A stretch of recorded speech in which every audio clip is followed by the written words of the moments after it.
सचिनची माझी पहिली आठवण होती ती म्हणजे याच SPGच्या पिचवर विडॉल सिंगल विकेट टुर्नामेंट व्हायची आणि त्या सिंगल विकेट टुर्नामेंटला मी शाळेत होतो आणि त्यावेळेस मी सचिनला पहिल्यांदा पाहिलेलं. त्यांनी मारलेली एक सिक्स ती पार रस्ता क्रॉस करून माझ्या बिल्डिंगच्या इकडे पडलेली होती आणि त्यानंतर त्यांनी सगळ्यांना आम्हाला झपाटलेलं होतं. ती 24 वर्ष.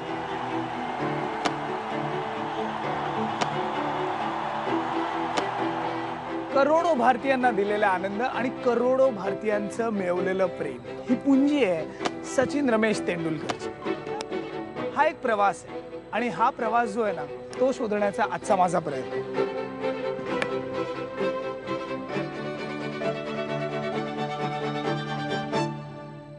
पण या प्रवासाची सुरुवात झाली ती या वांद्र्यातल्या ठिकाणावरनं. हे ठिकाण आहे साहित्य सहवास सोसायटी. आज या साहित्य सहवासमध्ये मी अशा कलाकारांना नाही म्हणणार पण मी अशा कलाकारांना भेटणार आहे ज्यांनी खऱ्या अर्थानं सचिन बरोबर कल्ला केलेला आहे. लहानपणीच्या आठवणींना आपल्याला उजाळा द्यायचाच आहे. लहानपणी काय नेमकं केलेलं आहे हे यांच्याचकडनं जाणून घ्यायचं आहे. काय नेमकं आहे साहित्य सहवास आणि सचिन, काय नातं होतं रे? सुरुवात करणार सत्यजित काणेकर ज्युनियर. ठीक आहे. सचिनचा लहानपणाचा आय थिंक इथे खूप मोठी लोकं होऊन गेली आहेत आत्तापर्यंत, पण आय थिंक वर्ल्ड मॅपवरती सचिनने नेलं, लेजेंडरी. तो इथे म्हणजे शाळा जेव्हा त्यांनी चेंज केली तोवर इथे राहिला, इथे खेळला, इथे वाढला.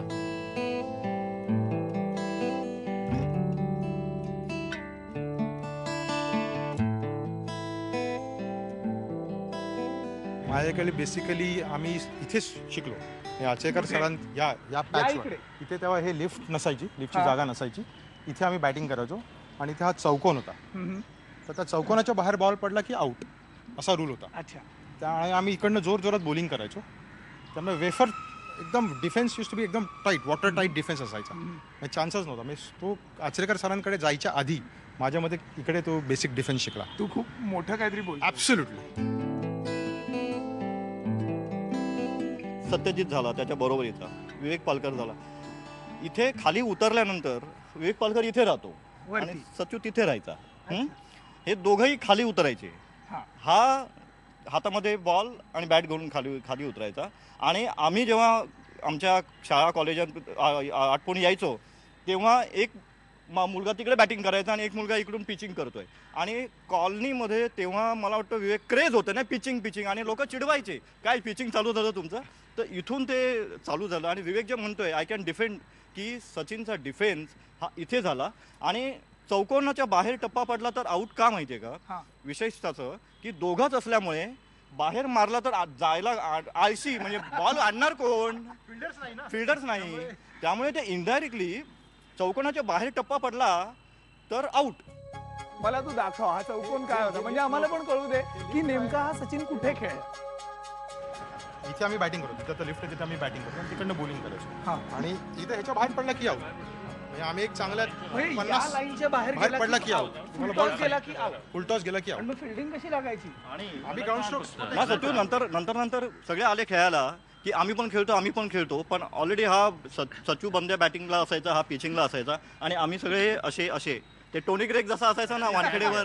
फक्त फिल्डिंग इथे असायची ना, कारण कॅच पकडून आउट करायचं. म्हणजे तुम्ही सगळे करायला. रेडी. आणि याला 4 2 तास बॅट सोडायचा नाही. 2 तास सचिन 2 बॅट तास सोडायचा बॅट नाही सोडत. अजिबात. इंटरेस्टिंगली सचिनला म्हणजे अजित ऑब्विसली रुयाचा कॅप्टन होता, प्लेड वेल. पण हा Vivek was obviously the best batsman आमच्यातला, इथला कॉलनीतला. तो सचिनला विचारलं तरीही सांगेल तुम्हाला तो. बिफोर सचिन. बिफोर सचिन. क्या बात पण है. विवेकने म्हणजे this is a best compliment. आता तुम्ही सगळे मित्र आहात त्याच्यामुळे याच्यात काही स्पर्धा नाही, पण ही बेस्ट कॉम्प्लिमेंट आहे. 100%. हे दोघंही तुला जर सचिन पेक्षा वर रेट त्यावेळेस त्यावेळेला आता नाही म्हणत. कारण दुसरं असं आहे की हा बॅट सोडायचा नाही. आणि दोघांमध्ये कॉम्पिटिशन लागायची. त्याला बॅट मिळाली की तो सोडायचा नाही, ह्याला बॅट मिळाली की आम्ही दोघं कंबरतोड बॉलिंग टाकायचो. आणि दुसरा हा एक सतू हा एक पॅच असायचा आपला. नेक्स्ट आपण गेट पासन हा म्हणजे रेडीचा डाव खेळून करायचा. हे आमचं हा थोडंसं मी रडायचं. थोडं मला बेनिफिट द्या. लालचंद राजपूत यांचा कॅप्टन होता, त्याला जास्त माहिती आहे विवेक बद्दल, विवेक कसा बॅटिंग करायचा. He was too good. आणि मला असं वाटतं की साहित्य सहवासमध्ये क्रिकेट जे आलं ते अजित आणि विवेकमुळे. आणि एक आदरयुक्त भीती बाळगून ही सगळी लहान मुलं आम्हाला सगळी सपोर्ट करायची आणि मग ते आमच्या हळूहळू टीममध्ये आले. मजेची गोष्ट म्हणजे आम्ही इथे पावसाळ्यात खेळायचो. धो पाऊस पडतोय, ते मी अविनाश गोवारीकर, सुनील हर्षे, म्हणजे ही हर्षद अजून एक कुलकर्णी, तुमची ही wicket. दुसरी विकेट. इकडनं आम्ही ग्रॅज्युएट केलं इथे. अच्छा.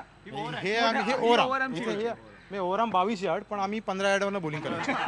सचिन अजूनही म्हणतो की विवेक तू नो बॉल टाकण्यात एक्सपर्ट आहेस. मी टाकायचो कारण आम्ही 15 यार्डवर मग इकडे बॉल एकदा तू बिलीव्ह नाही करणार, सचिनने टाकलेला एक बॉल रबरी बॉल इकडनं डायरेक्ट तिथे लागला पहिल्या मध्ये. एवढा जोरात बॉल मी सचिनला विचारलं की शोएब अख्तर तरी टाकतो का, तो म्हणतो नाही, तो बॉल बराच फास्ट गेलेला. सचिनने पण तो बॉल 15 यार्डावरनं टाकलेला आणि मी किंवा अविनाश कोणतरी बॅटिंग करत होतो, दुसरा कोणतरी विकेट किंवा इथं उभा होता, तो बॉल तिथे गेला. अच्छा, तू कीपर होता इथे होतो आणि सचिननी बॉलिंग केली होती आणि त्याची हा पण आला होता, अजून कोणतरी आला होता आपल्याबरोबर खेळायला. अमोल मुजुमदार यायचा मध्ये मध्ये. सचिन त्यावेळेला सुद्धा पूल मारायचा, त्या पेसला पूल मारायचा. बॉल हरवायचा नाही, कुठे बॉल हरवला की परत, नाही तर दुसरा बॉल. आमच्या कॉलनीमध्ये बॉल काचा फुटायच्या, बॉल आतमध्ये जायचे, पण कोणीही ओरडायचं नाही. क्रिकेट मुलांना खेळण्यासाठी ओरडणं हे कल्चर. क्रिकेटवरच प्रेम होतं. क्रिकेटवर सगळ्यात.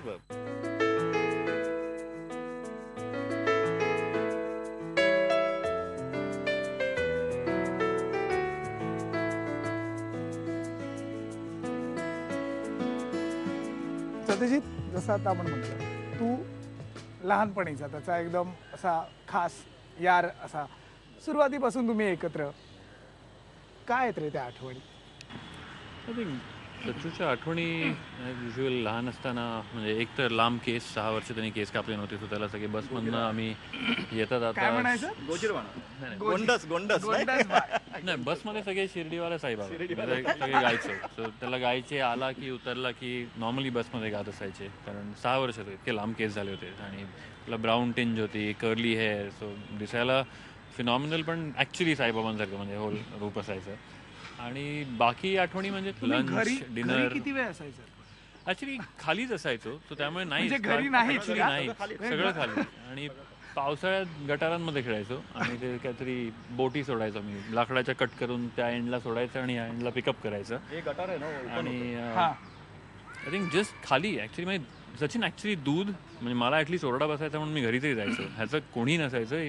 खाली लक्ष्मीबाई दूध घेऊन यायच्या, खायला घेऊन यायच्या, तर तो घरीच जायचा ऑलमोस्ट. एनर्जी लेवल काढलाय का? नाही, ॲब्सोल्युटली नाही. रात्री झोपायला काळोख झाला की तो घरी जायचा, त्याच्या आधी काय chance? त्याच्या अगोदर कधीच नाही. ॲब्सोल्युटली खाली.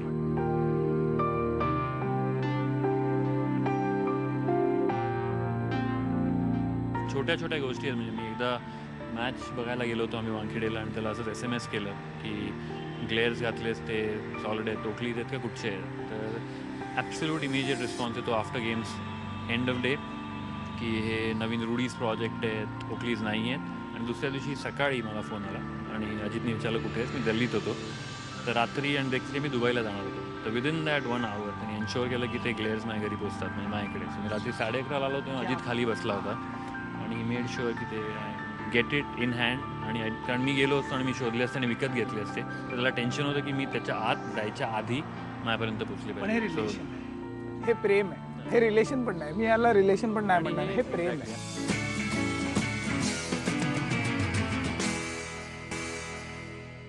सचिनच्या क्रिकेट कारकिर्दीची सुरुवात झाली ती याच शारदाश्रम शाळेतून. शारदाश्रमच्या टीममधून खेळताना विनोद कांबळी बरोबर सचिनने ती विक्रमी पार्टनरशिप रचली आणि क्रिकेट जगताला आपल्या आगमनाचा इशारा दिला. त्यानंतर सचिनने कधी मागे वळून पाहिलंच नाही आणि आज जो मास्टर ब्लास्टर दिसतोय तो याच शारदाश्रम शाळेतला आहे. आज आपण आलोय याच शारदाश्रम शाळेत. त्याच्या जुन्या आठवणींना आपण उजाळा देणार आहोत, त्याच्या शिक्षकांना भेटणार आहोत, त्याच्या मित्रांना भेटणार आहोत. काय नेमकं सचिन शाळेत करायचा, सचिन हा शाळेत कसा होता, याबद्दल आज आपण बोलणार आहोत. चला तर उजाळा देऊया सचिनच्या या शाळेतल्या आठवणींना.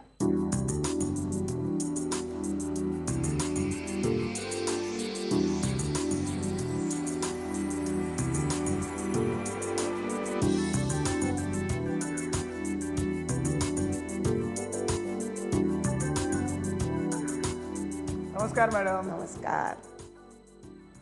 आज सचिनच्या वर्गात आहे, म्हणजे मी पण शाळा खरं तर खूप मिस करतो, पण हा सचिनचा वर्ग. हो, हा सचिन 10th स्टँडर्ड मध्ये इकडेच बसायचा. इकडे का?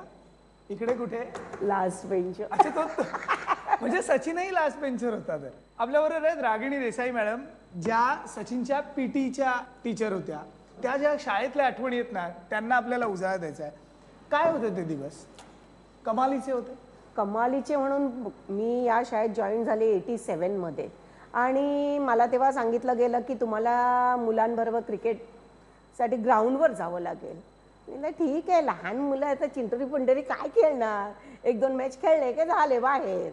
आणि म्हणजे मला पण एवढं क्रिकेटबद्दल नो डाऊट आवडायचं, पण मुलं एवढी चांगली खेळतात हे माहिती नाही.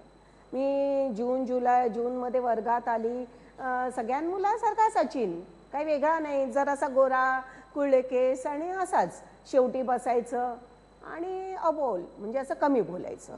टीचर्स आल्या की कमी, नंतर मस्ती. तर असं काही वाटलं नाही का तो काहीतरी मोठा मुलगा आहे का, छान खेळतो का असं. पण ज्या वेळेस मी त्याच्याबरोबर ग्राउंडवर गेले आणि त्याला खेळताना बघितलं तेव्हा वाटलं नाही, हा खरंच एक देशातला चांगला क्रिकेटियर बनेल.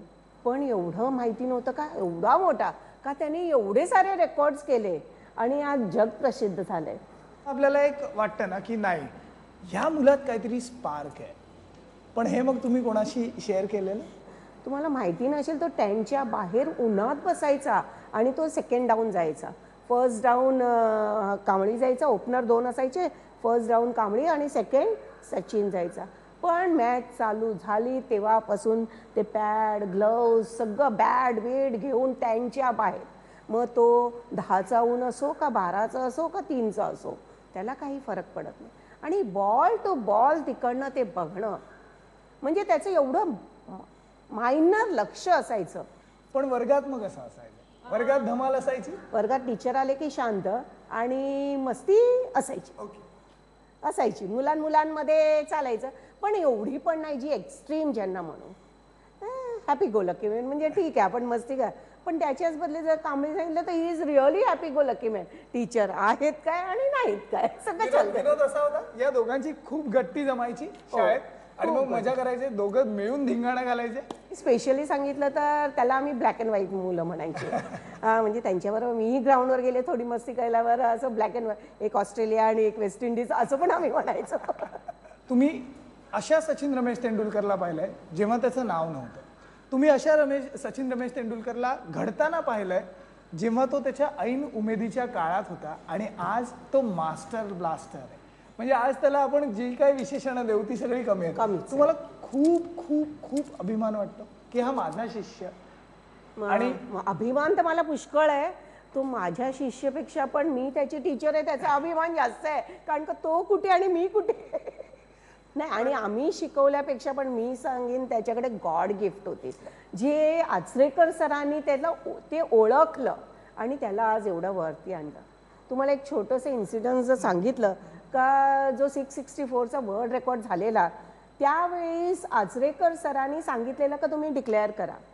पण ही मुलं खेळल्यावर आचरेकर सरांचा जो दरारा होता आणि त्यांनी ओरडले पहिला का तुम्हाला मी डिक्लेअर करायला सांगितलं आणि तुम्ही का नाही गेलं. नंतर आम्हाला 2 दिवसांनी कळलं का बाबा हे वर्ल्ड रेकॉर्ड झालं. अच्छा, म्हणजे सरांनी डिक्लेअर करायला सांगितलेली आणि तरीही पोरं खेळत होती. हो, पण त्यावेळेस सर काय बोलले नाही? नाही, त्यावेळेस सर ग्राउंडवर नव्हते आणि त्यावेळेस मोबाईल आणि मीडिया पण एवढं स्ट्रॉंग नव्हतं. तर लंच ब्रेकमध्ये जाऊन फोन केला आणि असं तर म्हणे नाही, ऑपोनंट टीम काही एवढी चांगली नाही तर आपण कशाला खेळायचं, इट्स ओके. पण ही मुलं खेळायचा आनंद आणि त्याच्यात कांबळी, नाही हम खेळेंगे खेळत गेली ती मुलं.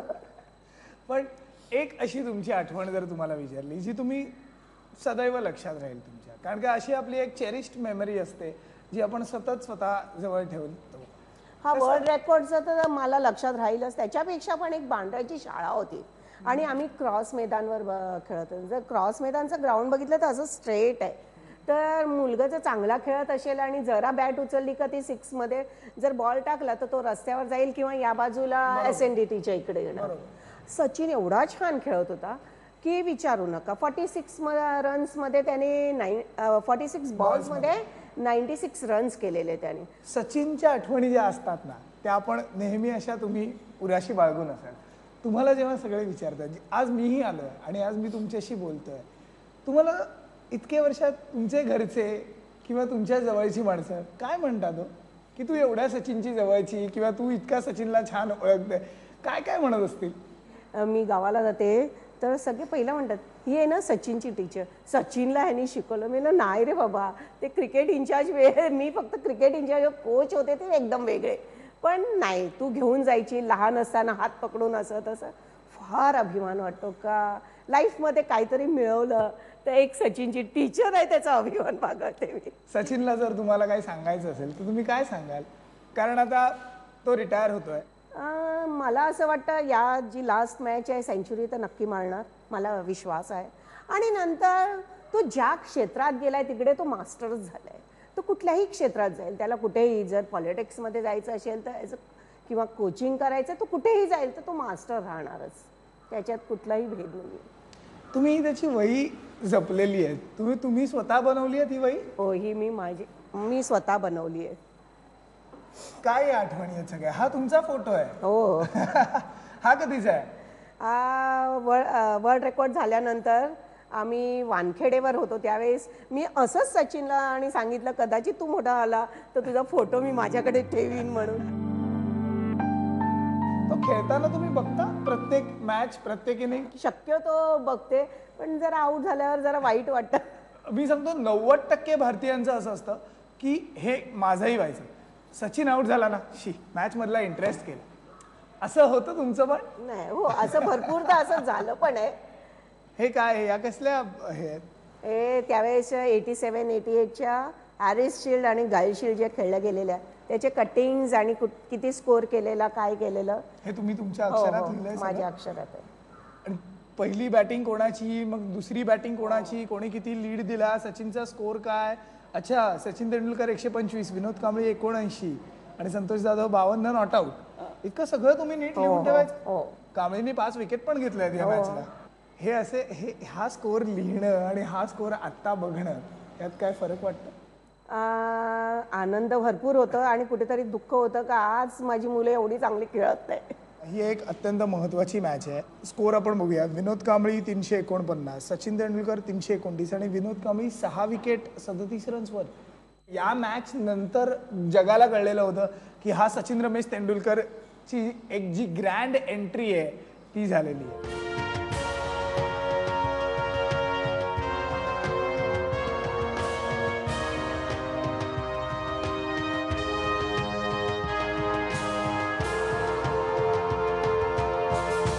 सचिन क्रिकेटमध्ये कमाल होता, पण अभ्यासात कसा होता याच्याबद्दल फार कमी वेळा बोललं जात आहे. पण त्याच्याबद्दल का बोलायचं? सचिननी जे करायचं होतं ते त्यांनी करून झालेलं आहे. क्रिकेटमध्ये सचिनचा हात कोणीच पकडणार नाही आणि पकडू शकणार सुद्धा नाही, त्याच्यामुळे अभ्यासाबद्दल का बोला. पण तरी सुद्धा आपल्याबरोबर आहेत सचिनचे 8वी, 9वी आणि 10वीचे विज्ञान आणि गणिताचे सर शिरसाट सर. सर स्वागत आहे. मला खरं तर तुमचं पहिलं अभिनंदन करायचं आहे, कारण का आज तुमचा विद्यार्थी यशाच्या शिखरावर. कमाल वाटते, खूप छान वाटतं. अभिमान वाटतो, नुसती कमाल नाही वाटत, अभिमान वाटतो. क्रिकेट बद्दल कधीच कोणाला शंका नव्हती, पण अभ्यासामध्ये सचिन कसा होता हे आम्हाला कधीच कोणाला माहित नव्हतं. 8वी, 9वी, 10वी गणित आणि विज्ञान हे 2 कठीण विषय तुम्ही शिकवले, कसा होता हो? खरं म्हणजे त्यावेळी आमचं क्रिकेटची लेवल शाळेची खूप उंच होती आणि त्यावेळी साधारण जुलैमध्ये ज्यावेळी सीझन सुरू व्हायचा तो प्रत्येक मॅच आम्हीच जिंकायची, प्रत्येक शील्ड ही आमचीच असायची. मग ती हॅरिस शील्ड असेल, गाईड शील्ड असेल, विनुमंगळ ट्रॉफी असेल, माटुंगा शील्ड असेल, या सगळ्या ट्रॉफी आमच्याच असायच्या आणि प्रत्येक मॅच आम्ही जिंकत जायचो. आणि प्रत्येक मॅच जिंकत गेलो की पुढची मॅच आमची, तिसरी मॅच आमची, चौथी मॅच आमची. आणि एकदा का जुलैला हा सीझन सुरू झाला की तो फेब्रुवारी संपायचा. कधीतरी मध्ये 2-4 दिवस गॅप असायचा आणि त्या गॅप असला की मुलं शाळेमध्ये यायची आणि सचिन तसाच शाळेमध्ये यायचा. म्हणजे अगदी पर्सेंटेजच्या भाषेत सांगायचं झालं तर साधारण 20% तो शाळेमध्ये आणि 80% तो क्रिकेटमध्ये. तुमची सगळ्यात आवडती सचिनची अशी कोणती आठवण? म्हणजे तशा 1-2-3च आठवणी माझ्याकडे आहेत. आणि एक म्हणजे मला वाटतं 88-89ला तो इंटरनॅशनल क्रिकेटला सिलेक्ट झाला 89 आणि तो त्याचवेळी 10वीची परीक्षा देत होता. अच्छा. आणि त्याची ज्या दिवशी मॅच होती त्या दिवशी बोर्डाचं SSCचं प्रॅक्टिकल होतं आणि मी इंटरनल एक्झामिनर होतो आणि दुसरा एक एक्सटर्नल एक्झामिनर बाहेरच्या शाळेतला माटुंग्याकडचे साऊथ इंडियन ग्रस्त होते. हा मुलगा क्रिकेट खेळत होता. त्या दिवशी आमची खऱ्या अर्थाने बोर्डाची प्रॅक्टिकल संपणार होती. पण मला माहिती होतं हा मुलगा दुसऱ्या दिवशी क्रिकेट खेळून प्रॅक्टिकलसाठी येणार आहे. तर मी त्या एक्झामिनरना विनंती केली की उद्या तुम्ही आमच्याकडे या. हा माझा क्रिकेटियर तो त्यावेळी 10वीला होता. हा जगातला सगळ्यात मोठा क्रिकेटियर कदाचित होईल आणि आपण त्याची प्रॅक्टिकल घेऊया म्हणून त्यांनी माझ्या विनंतीला मान दिला. सचिन दुसऱ्या दिवशी आला. आम्ही त्याचं प्रॅक्टिकल स्पेशली त्याच्यासाठी कंडक्ट केलं आणि ज्यावेळी त्याचं प्रॅक्टिकल संपलं, पेपर तपासून झाले आमचे, किती मार्क दिले हे आम्ही त्याला सांगितलेले. मार्क त्याला मिळाले तेवढेच दिले आम्ही, कुठलंही फेवर केलं नाही अजिबात. पण त्यावेळी मी त्याला सांगितलं, सचिन थोडंसं आउट ऑफ द वे जाऊन आम्ही तुझ्यासाठी काम केलेलं आहे. या शारदाश्रमला ज्यावेळी गरज लागेल त्यावेळी मी तुझ्याकडे येईन, त्यावेळी माझी आठवण ठेव. आणि आजपर्यंत त्यांनी ही आठवण ठेवली. हो, खरं म्हणजे 4-5 वर्षापूर्वी मला खूप अशी आठवण झाली की त्याला एकदा जाऊन आपण भेटावं. म्हणून मी त्याच्या बांद्र्याच्या लामेर सोसायटीमध्ये गेलो आणि खाली गर्दी होती सचिनला भेटायला. सचिनला बघण्याला गर्दी असते तर भेटायला का गर्दी असणार नाही.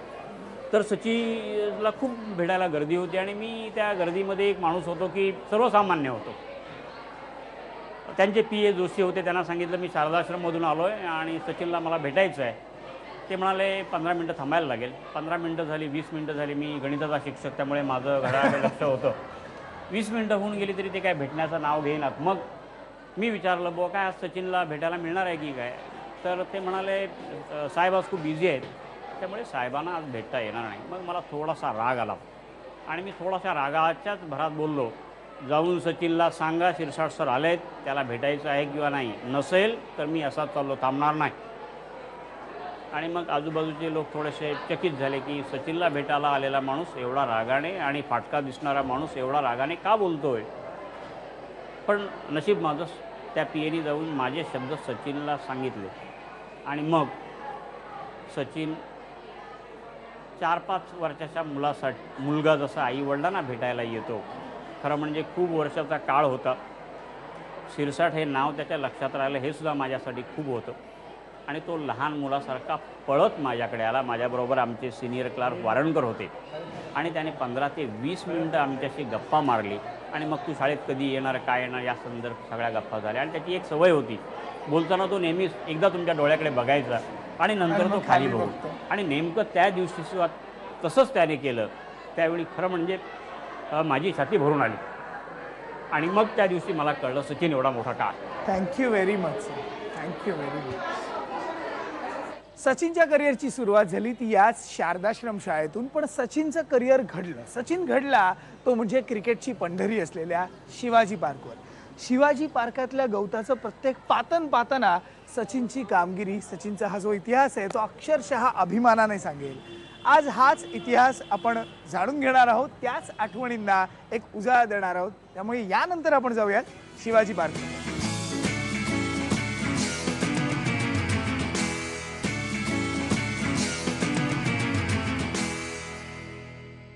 याच शिवाजी पार्कावर सचिन घडला. याच पार्काने सचिनवर क्रिकेटचे जे संस्कार आहेत ना ते दिलेले आहेत. याच पिचवर सचिन क्रिकेट खेळायला शिकला. आचरेकर सरांनी सचिनवर हे संस्कार घडवलेले आहेत. काय नेमकं हे नातं होतं आचरेकर सर आणि सचिन तेंडुलकर, हे काय नातं होतं ना हे उलगडण्याचा आज याच शिवाजी पार्कावर आपण प्रयत्न करणार आहोत. आपण भेटूयात नरेश चुरी यांना. नरेश चुरी हे सचिन बरोबर राहिलेले आहेत, शारदाश्रमचे विद्यार्थी आणि त्याचबरोबर आचरेकर सरांचे शिष्य सुद्धा. त्यामुळे नरेशकडनं जाणून घेऊयात काय नेमकं हे जे नातं होतं ना ते.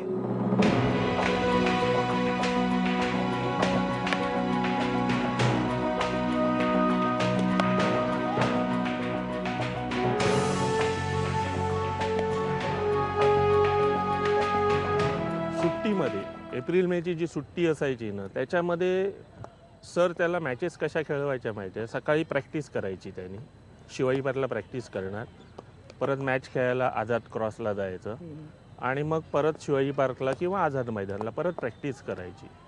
म्हणजे 12 तास तो मैदानामध्ये असायचा आणि ते 12 तास त्यांनी जवळजवळ 50च्या वरती दिवस त्यांनी कंटिन्यू केले असं त्यांनी त्याच्या डायरीत लिहून ठेवलेलं. असं कधी त्याला वाटलं नाही की नको रे आता बस झालं सर, थोडी तरी सुट्टी द्या. त्यावेळेला पहिल्यांदा आचरेकर सरांनी महत्त्वाचा पॉईंट सांगितलेला, आपल्याला क्रिकेट खेळायला आल्यास तुला नातेवाईक नाही आहेत, तुला सण नाही आहेत, हे का की त्या दिवशी तू रजा नाही घ्यायची, त्या दिवशी तू मैदानात माझ्या काकाचं लग्न आहे, माझ्या मामाचं लग्न आहे वगैरे ही कारणं नाहीत. दिवाळी आहे, दिवाळीच्या पहिल्या दिवशी आंघोळ करायची, घराच्या आजूबाजूला थोडे फटाके फुटवायचे आणि शिवाजी पार्कला मैदानात येऊन क्रिकेट खेळायचं. पण हे सर आणि सचिन म्हणजे आचरेकर सर आणि सचिन हे काय नातं होतं, म्हणजे हे तू काय पाहिलं तुम्ही सगळ्यांनी, कारण का जवळनं पाहिले त्या दोघांना, काय नेमकं हे नातं तुम्हाला दिसलं? त्यांनी बाकीच्या प्लेयरशी जे वागले आचरेकर सर आणि सचिनशी वागले ह्याच्यामध्ये खूप फरक होता. म्हणजे तुम्हाला एक उदाहरण देतो की आचरेकर सरांचा एक खेळाडू, मी नाव नाही सांगत त्याचं, त्यांनी 300 रन केल्या आणि तो खराब शॉट मारून आऊट झाला. त्याला 300 रन केल्यावर पण आचरेकर सरांनी कानाखाली मारली. पण त्या पद्धतीने सचिनशी ते वागले नाहीत का म्हणतो, कारण सचिननी तशा चुका करताना दिसायचे नाही. कारण सरांनी मला सांगितलेलं सचिनचा ग्रेटनेस कशात आहे. मी जेव्हा सरांना विचारलं की ग्रेटनेस कशात आहे, सचिनचा ग्रेटनेस कशात आहे, तर सर बोललेले कमीत कमी चुका करण्यामध्ये त्याचा ग्रेटनेस आहे. कारण सचिनबद्दल भरपूर बोललं जायचं. एक तर त्याची ग्रेप फॉल्टी आहे, दुसरं म्हणजे त्याची जी टेक्निक आहे त्याबद्दल सुद्धा पहिल्यांदा बोललं गेलं, नंतर काही कधी प्रश्नच आला नाही त्याबद्दल बोलायचा. पण सर काय नेमकं म्हणायचे त्यावेळेस, कारण का ते दिवस असे होते ज्यावेळेस सचिन याच शिवाजी पार्कात घडत होता. तज्ज्ञ लोक जे क्रिकेटचे होते त्यांनी टीका केली त्याच्यावर. तर मी सरांना येऊन विचारलं की सर तुम्हाला कधी सचिनची ग्रीप बदलायची वाटली नाही का? तेव्हा सरांनी मला सांगितलेली गोष्ट की अरे नरेश, तो ज्या पद्धतीने बॉल स्ट्राईक करतो, त्याला जी पॉवर मिळते शॉट मारताना आणि मिडल करतो तो बॉल, तर ते बघून माझी हिंमत नाही झाली त्याची ग्रीप बदलायची. सरांनी आजपर्यंत जे आपण म्हटलं सचिनला कधी वेल प्लेड नाही म्हटलं, पण सेंचुरी झाल्यावर मग सर काय म्हणायचे की सेंचुरी झाल्यावर ॲटलिस्ट एक थाप द्यायचे की नाही म्हणायचे? काहीच नाही. त्यांनी सांगतो ना, ज्या वेळेला इंग्लंडमध्ये कसोटी 100 केल्या पहिल्या त्याच्या, तेव्हा त्यांनी आनंदाने सर मला काय ती शाबासकी देतील म्हणून तिकडून फोन लावला सरांना. सरांनी पहिलाच शब्द त्याला विचारला, आऊट कसा झालास? अच्छा, म्हणजे काहीच बाकीचं विचारलं नाही. आऊट कसा झालास? सरांच्या मते काय की एखादा बॅट्समन सेट झाला आणि आऊट झाला का कुण आहे तो.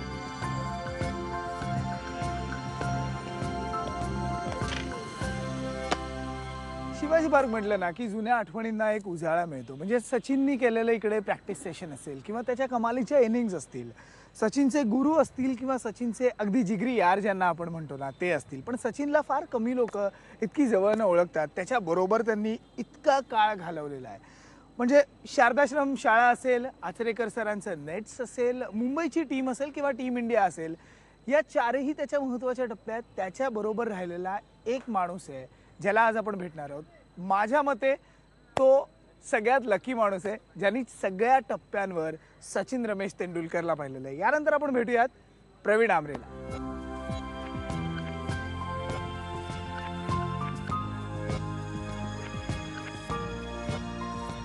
शिवाजी पार्कमध्ये आहोत. आता शिवाजी पार्क आणि सचिन हे एक वेगळं असोसिएशन आहे आणि तू आणि सचिन हे एक वेगळं नातं आहे. पण तुझ्यासाठी सचिन काय आहे रे? पहिलं तू म्हणाला जसं शिवाजी पार्क आणि नातं, मला वाटतं नातं ह्याकरता आमचं जास्त वाढलं कारण त्याला एक कारणीभूत एक व्यक्ती होती, ती म्हणजे रमाकांत आचरेकर सर.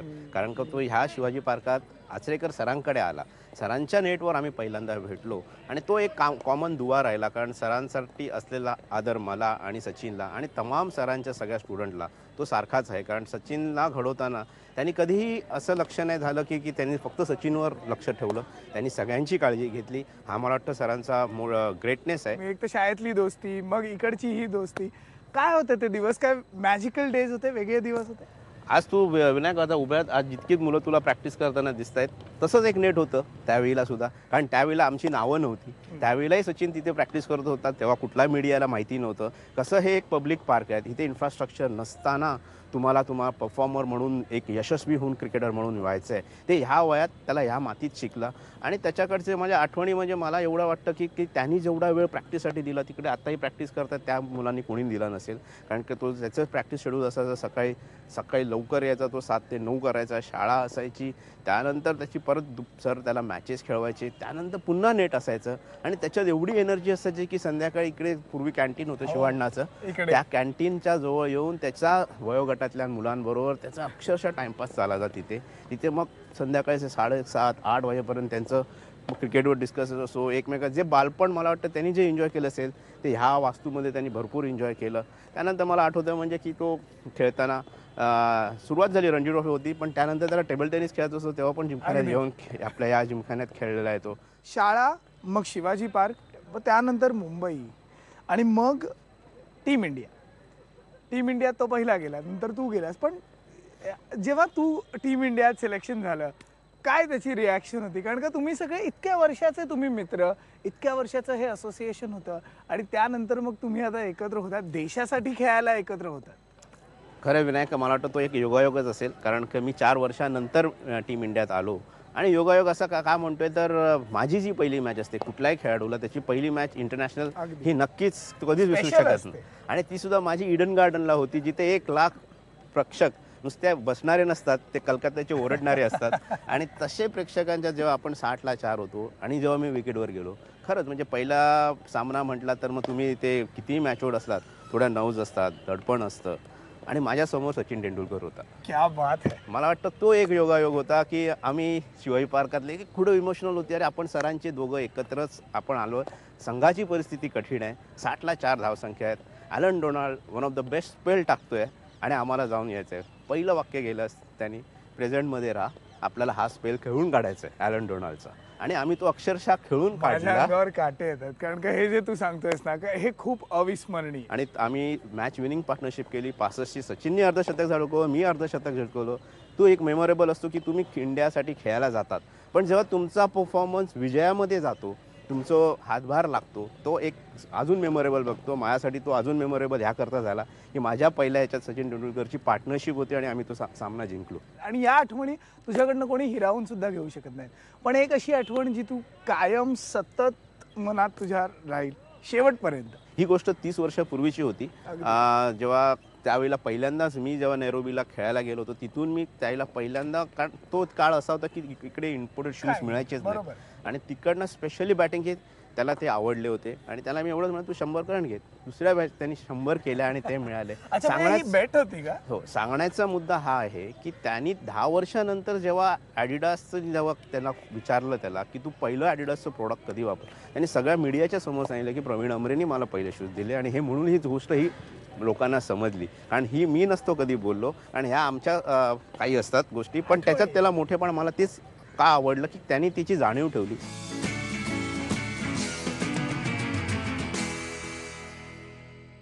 शिवाजी पार्क पासून सुरू झालेला हा सचिनचा प्रवास संपणार आहे तो म्हणजे वानखेडे स्टेडियमवर. याच वानखेडे स्टेडियमवर सचिनने रणजीच्या करिअरमधली पहिली सेंचुरी ठोकली होती आणि आज मॅचेसची खरं तर डबल सेंचुरी करतोय याच वानखेडे स्टेडियमवर. 200व्या टेस्टनंतर सचिन आपल्याला क्रिकेट खेळताना जरी बघायला मिळणार नसला तरी सचिनच्या या क्रिकेटच्या आठवणी आहेत ना, त्या आयुष्यभर आपल्याबरोबर राहणार आहेत. आज आत्ता माझ्याबरोबर असाच एक प्लेयर आहे, एक कोच आहे, सचिनचा एक मित्र आहे आणि आपल्या सगळ्यांचा सुद्धा एक मित्र आहे, ज्यांनी सचिनला अगदी जवळनं पाहिलं आहे. माझ्याबरोबर सुलक्षण कुलकर्णी आहे, मुंबई टीमचा कोच. सुलक्षण, म्हणजे मला हा विचार करवत नव्हता की सचिन 200व्या टेस्टनंतर खेळणार नाही ना, तो कुठल्या फॉर्मॅटमध्ये खेळणार आहे. तुम्ही हा कधी विचार केलेला सगळ्या टीमने? तो 24 वर्षाचा खूप लांब प्रवास आहे आणि ह्या प्रवासामध्ये आम्हाला सचिननी आम्हाला टीममेट्स म्हणून, एक मुंबईचा क्रिकेटर म्हणून किंवा संपूर्ण जगाला खूप आनंद दिला आणि हा प्रवास खूपच आनंददायी झाला. प्रत्येक वेगवेगळ्या टप्प्यामध्ये या सचिन रमेश तेंडुलकरला पाहिलेलं आहेस, घडताना पाहिलेलं आहेस, मोठा झालेला पाहिलेलं आहेस, मास्टर ब्लास्टर बनताना पाहिलेलं आहेस, खेळताना पाहिलेलं आहेस, आणि तू यानंतर मुंबई टीमचा कोच आहेस. यावेळेस किती कठीण असतं या एका सचिन रमेश तेंडुलकरला कोचिंग करणं?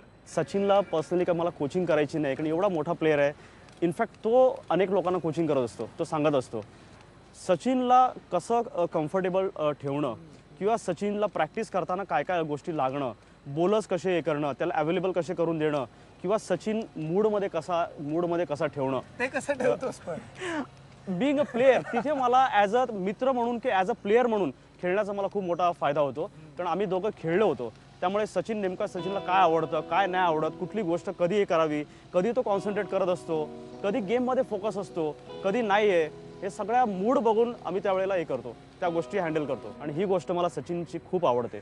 लाहली टेस्ट, लाहलीची रणजी आणि सगळ्या जगाचंच खरं तर लक्ष होतं, जसं काय ही शेवटची सचिनची टेस्ट मॅच आहे असं, कारण का लाहलीने एवढ्या मोठ्या प्रमाणावर क्रिकेट कधीच पाहिलं नव्हतं आणि त्या हरियाणातल्या गावाला एक वेगळं स्वरूप मिळालं होतं.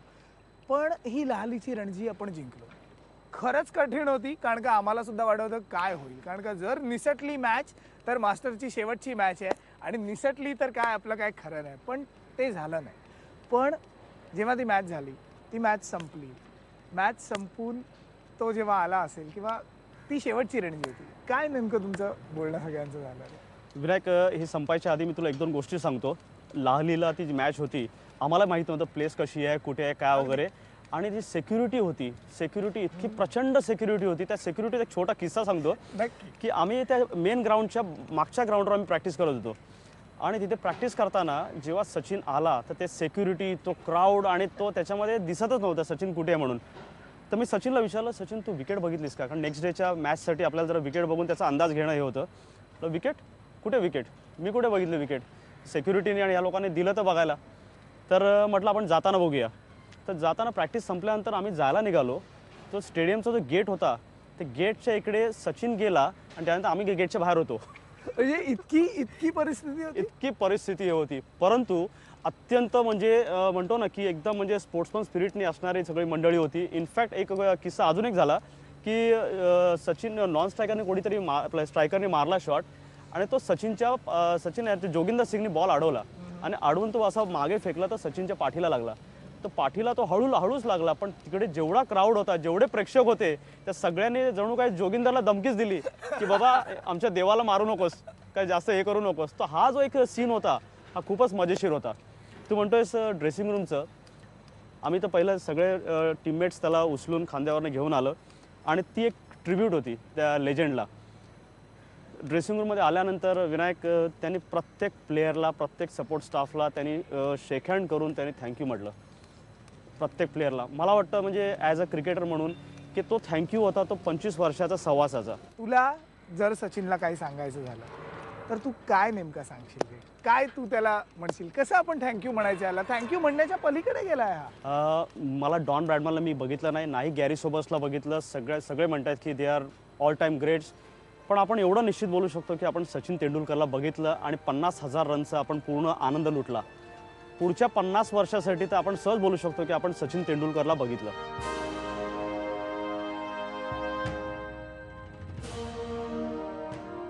Amok Pandit, Vinayak, IBL Lokmat, Amok Pandit trainer last 13 years आणि सचिन बरोबरचे खूप काही एक्सपिरियन्स तो सांगू शकतो. 8 टायटल्स, रणजी टायटल्स. अमोक 13 वर्ष मुंबई टीम बरोबरची 13 वर्ष आणि मास्टर बरोबरची ही 13 वर्ष कशी आहेत रे? मोठे प्लेयर जेव्हा ड्रेसिंग रूममध्ये असतात तेव्हा एक वेगळं प्रेशर असतं. सचिन असताना ते प्रेशर जाणवत नाही, कारण सगळ्यांना माहिती आहे की सचिन ते प्रेशर इज ऑफ करतो. तर त्याच्यामुळे ते एक्सपिरियन्सच वेगळा असतो जेव्हा सचिन ड्रेसिंग रूममध्ये असतो. एक लक्षात राहणारी गोष्ट जी तू सतत आयुष्यभर तुझ्या जवळ ठेवशील. एक तर ड्रेसिंग रूममध्ये घडलेली गोष्ट, मी सचिनला एकदाच रिक्वेस्ट केली होती लास्ट इयर की मला एक तू वापरलेली, एक टेस्ट मॅचमध्ये वापरलेली, एक तू वापरलेली मला एक बॅट ऑटोग्राफ करून तुझी दे. आणि त्यांनी ती बॅट मला न रिमाइंड करता त्या माणसाने दुसऱ्या दिवशी मला ती बॅट आणून दिली.